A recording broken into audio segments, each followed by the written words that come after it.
واش عمرك شريتي شي حاجه من تيمو وسولتي راسك واش هاد الاثمنه ديال بصح؟ تيشيرت ب 20 درهم، $2 ومكانه غير ب $5، والتوصيل فابور كيوصلك حتى لباب داركم. ولكن خليني نسولك، شكون اللي كيخلص الفرق ديال الثمن؟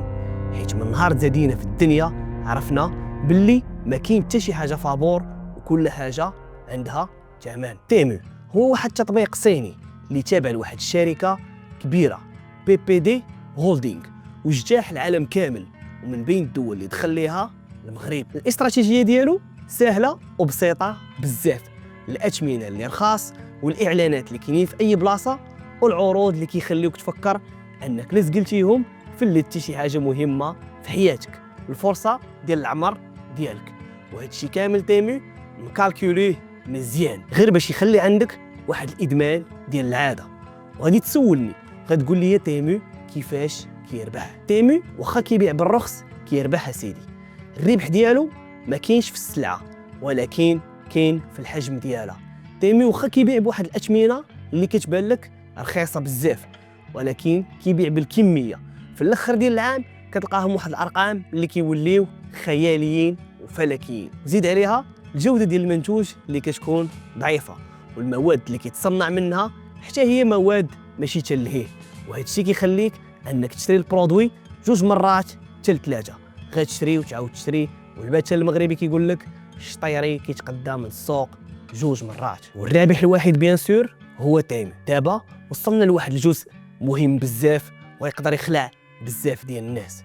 هو تيمو ماشي تطبيق عادي، تيمو كيتجسس عليك بحال بزاف ديال التطبيقات، كيعرفك فين مشيتي فين جيتي، شنو كتكونسومي، شنو الحوايج اللي كتشريهم بزاف، النوع ديال التليفون ديالك، فين ساكن، وبزاف ديال لي ديتاي. والسؤال اللي كيحير الجميع، هاد المعلومات ديالك فين كتمشي ولا شنو كيدير بها تيمو؟ ودابا غادي ندويو على واحد الحاجه اللي كتهمنا كاملين كمغاربه. الا شريتي من تيمو التاجر الصغير كيتضرر، الصناعه المحليه كتضعف والفلوس كتخرج لبرا. ونوضح واحد النقطه اللي مهمه، هاد الشيء ماشي حيت المنتوج المغربي ضعيف ولكن حيت المنافسه ماشي متكافئه. التاجر المغربي ولا الصانع المغربي عنده بزاف ديال لي شارج، الكرا، الماء والضوء، ضرائب وبزاف ديال الحوايج. ولكن تيمو فوا كتكوموندي من المصنع لعندك، ما عندوش يد عامله كبيره، ما عندوش مخازن، وما عندوش بزاف ديال الضغوطات والالتزامات اللي كاينه عند التاجر المغربي باش يقدر يبيع لك بهذاك الرخص. المشكل ماشي في تيمو بوحدو ولكن المشكل في الثمن اللي كنشوفوه، حيت الثمن الحقيقي اللي كنخلصوه من الاقتصاد ديال المغرب ومن البيئه. خليني ناكد لك على البيئه.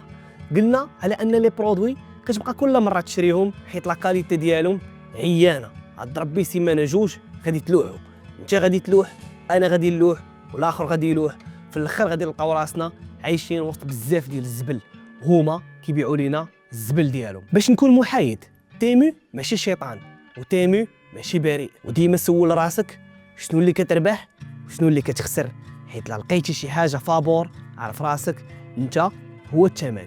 الا وصلتي حتى للاخر ديال لا فيديو وكنتي من الناس اللي مهتمين بهذا النوع من المحتوى، ما تنساش تخلي لي كومونتير الا بغيتي ندوي لك في الحلقه الجايه على المصانع ديال تيمو وداك الشيء اللي كيطرا فيها.